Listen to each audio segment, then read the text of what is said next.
说起做电影原声呢，它其实有几个必须的，就是说一定要完成的几个点。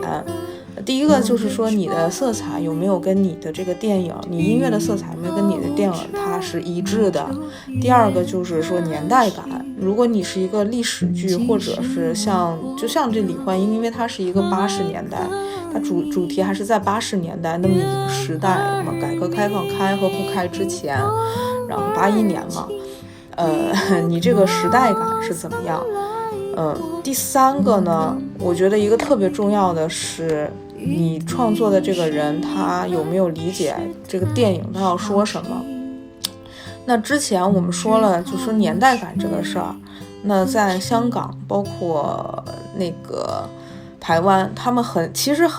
愿意用那种就是说跟时代感有相反，比如说一个历史剧，他用了一个非常流行性张震岳这种 hip hop 的歌曲，这个就是说用它并不是说不可以，用它有一个最关键的是，你找来这个人，首先他要懂原声电影，他要怎么就是电影原声音乐他要怎么做。第二个是他要知道这个导演表达什么，就是说你这导演诉求是什么。第三个是他在音乐上要真东西，所谓的就是活好。这样才可能做出一个突破年代感的这么一个片尾曲或者是原声音乐。而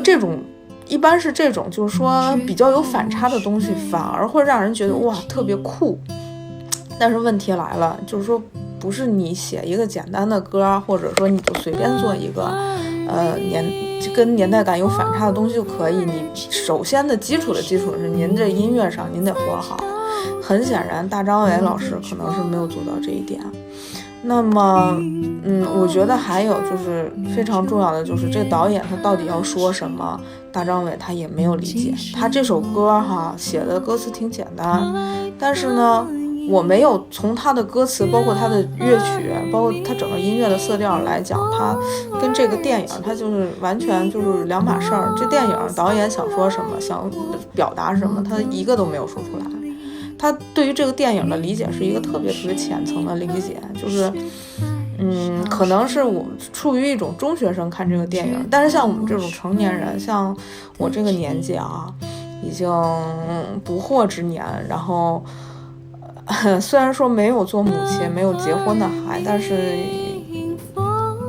自己有母亲嘛，对于这个父母的这种感情还是挺深的。那么我觉得这个问题就给大家说2个词，比如说第一句歌词就过了好多年，经历了好多事儿，这是第一句歌词。第二句歌词就是走过了岁月数不清的车站。这2句歌词其实说的是一个事儿，你觉得哪个更好一点？你肯定会觉得2更好一点。但是大张伟老师的水平只能停留在1，就是那种小学生写作文，平铺直叙，没有任何修饰。但是成年人了不是这么回事，电影音乐尤其是这样，他有时候因为已经拍到电影了，很多东西是含蓄的，所以这时候就特想念赵英俊老师。我觉得赵英俊老师，你说业内口碑那么好，是因为他作品特别好吗？他也有划水的时候，也有水的时候，但是人家有职业道德，人家知道这个电影原声是什么，人家可能用一个特简单的方法，一个特简单的一个手法，就能让你就一下扣住题，然后一下扣住你的心，他跟这个电影绝对是扣在一起的。你说赵英俊他音乐上有多大成就，其实我觉得挺难定义的，但是人家就是说在国内做原声电影的人里边，他是一明白人，他是知道这个电影原声这东西到底是什么的。所以我觉得赵英俊老师走的挺可惜的。跑个题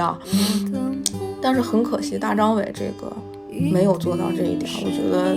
整个电影吧，这个算是一个败笔，因为这乐曲一响起来我就觉得特尴尬，你知道吗？就到最后了，这贾玲开着一跑车，开着他妈在上面，后来突然他妈没有了，我觉得特想哭。因为虽然这个手法挺一般的，但是呢这是贾玲真正的那个心结，我觉得这就是贾玲人生一个坎儿，这挺勾人的。然后突然大张伟那个不知所以然的曲子响起来了，尬。